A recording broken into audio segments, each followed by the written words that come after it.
needs an overhaul. Maybe there's dry rot in that bathroom, hard to tell with so much mold. 3 windows need replacing. That water heater's 25 years old, has to be replaced. All the oak flooring needs to be refinished. What a shame to let it go like that. Then on the rear porch, she said, "I'll tell you straight, Miss Castle. You sell it as is, and maybe you can get $50,000. Maybe not even that. And it might take months or even years. See, no realtor is going to want to show it. Put in $10,000, $12,000, bring it up to par with the neighborhood, and you can get $150,000 to $185,000 for it. It's really a very nice old structure, solid, good wood, but gone to pot now. Depending on how it's finished, how it appears, maybe you'd get up to $200,000, but it's going to take a lot of work first." 2 weeks later, Mrs. Maryhill dropped by again. "Just in the neighborhood," she said, looking all around. My, you've been busy, haven't you? You're doing it all yourself?" "So far, I thought I'd see how much I could manage before I yell for help." The electricity was on. The kitchen and the downstairs bedroom were scrubbed and usable and just needed repainting. The odors in the house now were of Lysol and bleach, trisodium phosphate, ammonia, and pine sol. Junk was high in the driveway, with more added daily. The heap looked like a rising volcano of obsidian. Some of the trash bags even steamed in the sun. To Erica's surprise, the house she was unearthing was very nice, as Mrs. Maryhill had said earlier. The first floor had 4 spacious rooms and a small pantry. The upper apartment had 4 rooms, and the basement was dry with a good concrete floor. "Eventually," the realtor said, "you'll have to hire help. If you decide to take out a mortgage, hold off as long as possible. Get the house in the best shape you can before anyone comes to inspect it. Do you plan to get a job?" "I hadn't given it any thought yet," Erica said. She suspected that Mrs. Maryhill had assessed her financial position quite accurately. No one did the kind of cleaning Erica had been doing if they had a tidy fortune stashed away. "Well, consider it," Mrs. Maryhill said. "Banks like to think their clients can repay a loan. They're funny that way." She smiled widely. "And something else you might consider," she said, "is doing some volunteer work for the time being. A few hours a week at least. You'd meet local people who may be willing to give references, you see. You know the rehab clinic over on Country Club Road? That would be a good place for you. Close enough to walk to, but more important, you'd meet a good clientele. Some of the patients, doctors, therapists, the sort of people banks adore for references." "The only thing I'm qualified to do is teach," Erica said. 15 years of experience. But I suppose I could work in a kitchen, something like that." Mrs. Maryhill shook her head. No, you want to meet people. You have a lovely voice. Volunteer to read to the patients." All afternoon and into the night, Erica considered both suggestions. Regardless of her years of experience, she knew she would not be qualified to teach full-time here. For that she would need Oregon certification, which would take time and possibly require some classes, and she had no intention of going that route. She was truly burned out, she admitted, but perhaps she could get a temporary certificate and sign up as a substitute. Most school districts had a number of substitutes who worked all hours, even full-time, but without the perks. No medical insurance, no pension, no paid holidays. Besides, it would be temporary. As soon as she got a loan and finished fixing up the house, she would sell it. She didn't want a house and a job. She wanted some money for the first time in her life. Sell it, take a long vacation, buy a new car. As she scrubbed away grime accumulated over many years, she came to appreciate the fine woodwork, the lovely cabinets, good cedar-lined closets, lead glass-fronted bookcases in the living room. 200,000, she told herself. She could endure anything, even teaching 5th grade, for that kind of payback. More to the point, she would need an income. First, she had to spruce herself up, she decided, fingering her hair, lank and mousy brown. She was 40 years old and felt 50 and suspected she looked it. Start with the hair, she told herself. She could not volunteer for anything, much less apply for a teaching position, looking like a charwoman. The next week she put in her application with the school district and then drove to the Kelso-McIvey Rehabilitation Clinic, which turned out to be 4 blocks from her house.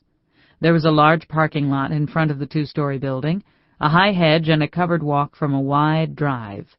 A big van under the cover had a mechanism lowering a patient in a wheelchair. Erica passed it and entered the building, which was not at all institutional. Baskets held potted plants, and more plants in ceramic pots were on the reception desk. A teddy bear leaned against a pot with a basket of peppermints nearby. A pretty, blonde young woman at the reception desk greeted her, and on hearing her name said, "Mrs. Boardman will be free in a minute or two. She's expecting you. You want to sit over there and wait? I'll tell her you're here." She wore a name tag, Annie.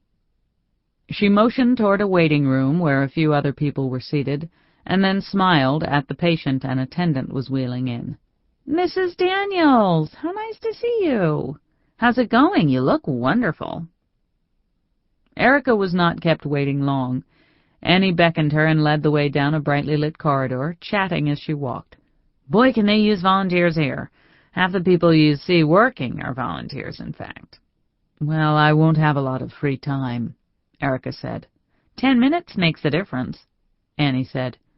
"Here we are." She tapped on a door, opened it, and moved aside for Erica to enter. A tall, lean woman rose from her desk as they entered. She looked to be 60 and was dressed in chinos and a T-shirt. Her hair was gray, straight, and very short, almost too severe, but bright blue earrings and a matching necklace softened her appearance, and her smile was warm and friendly as she came around the desk to take Erica's hand. "Miss Castle, how do you do? I'm Naomi Boardman." "Thanks, Annie. Will you be around for a bit?" "Until 4:30. I'll be at the front desk until Bernie gets back from the dentist. That should be any minute now." She smiled at Erica and left. Then, seated in 2 visitors' chairs, Naomi Boardman and Erica talked. It was not a real interview, Erica came to realize very fast. Things had already been decided. Naomi made it clear that they wanted her. "When I brought it up with Darren, he's our head physical therapist, we agreed that it's a marvelous idea to have someone read to the patients. They work so hard, harder than any of the staff, and they are exhausted by the end of the day. This would be relaxing and even comforting, we believe." The patients varied in age, she said, from young children to octogenarians, suffering the effects of bicycle accidents, strokes, congenital birth defects, fire, brain tumors, all kinds of trauma. Although most of them were outpatients, there was also a 15-bed hospital on the upper floor.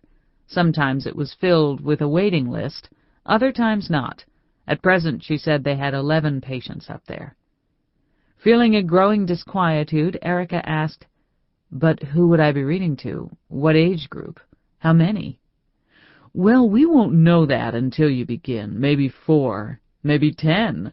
All ages. And anything you would find suitable for your 5th-grade classes would work fine." She smiled at Erica. "You'll have a lot of latitude. It won't be so much what you read, you see, as the fact that you will be reading to them. And you have such a nice voice." It was arranged. She would begin on Wednesday, starting at 5 in the evening. Naomi hesitated over the hour. It was best for the patients because some of them were so fretful by then, restless and exhausted. But it might be hard for Erica. Not at all, Erica assured her. Then Naomi called Annie back and asked her to show Erica the facility. "Welcome to the Kelso-McIvey Rehabilitation Center," Naomi said. "I've never heard anyone call it that," Annie confided as she started the tour. "It's just the rehab clinic. Down that way are the therapy rooms. We won't go in while they're being used.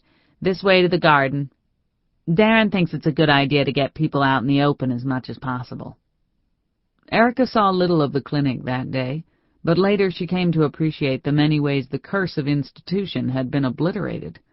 One wall held children's art, colorful, fanciful, honest. Another displayed whimsical figures from Disney or Dr. Seuss. Dorothy with her steadfast companions on the yellow brick road, superheroes, Christopher Robin and Pooh. There was a ceiling-to-floor wall of greeting cards, Valentine's Day, Christmas cards, birthday cards, thank-you cards. There were plants throughout, in baskets, brass planters, hanging from baskets on wall brackets. The visitors' waiting room had a game table, large-screen television, current magazines, a jigsaw puzzle in progress on a table. She laughed later when she followed arrows from the children's ward to the upper lounge. The arrows began to go this way and that, a drunkard's walk trail, and then climbed a wall, ending abruptly. A splotch on the floor was the start of the arrows from there, more or less steady to the lounge. She learned that Naomi had been the decorator, and it all worked delightfully. The offices were like offices everywhere, with the usual furnishings. But when she viewed the therapy rooms later, she caught in her breath. Medieval torture chambers, she thought. Mortify the flesh and save the soul. But here the plan was to save the body. Tables with straps dangling, holding curiously shaped brackets, cups, straps.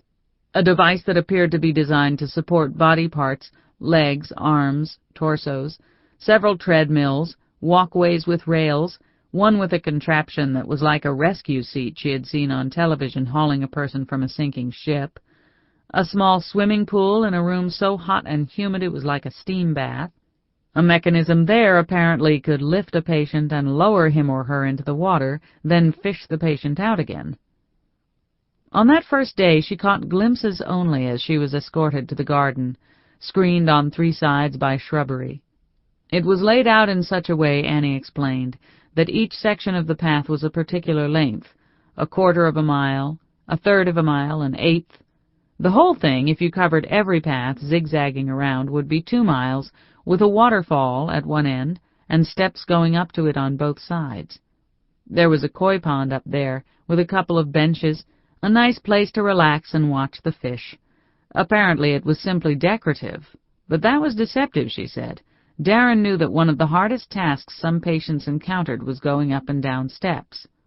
Everything had been laid out by Darren, she said, and a landscape company had planted it and maintained it. For the most part, you can't see one path from any other one, Annie said. There could be 6 patients out here, and they'd be invisible to one another. All Darren's doing.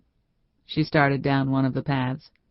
This goes to the back gate, and across an alley from there is where Naomi and her husband live. He's the resident doctor here. She stopped and put her finger to her lips. A woman's voice came from ahead, somewhere out of sight. Darren, I am trying. I really am.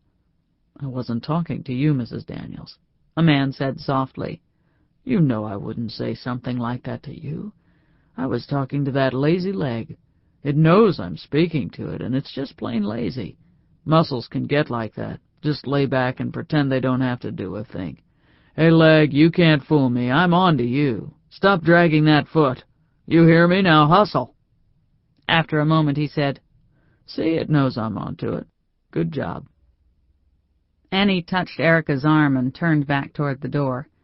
When they were out of range of the others, she said, When she came here a couple months ago, she couldn't even move. Now she's up and walking.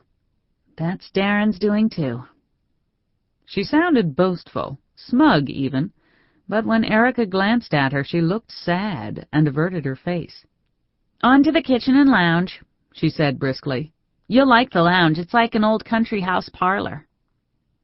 She was wearing a diamond-studded wedding ring. Her pantsuit was expensive, her nails manicured, her blonde hair styled beautifully. Erica recalled what she had said, that she would be there until 4:30. A volunteer? It seemed so. A wealthy volunteer from all appearances. Mrs. Maryhill had been correct. Erica would meet.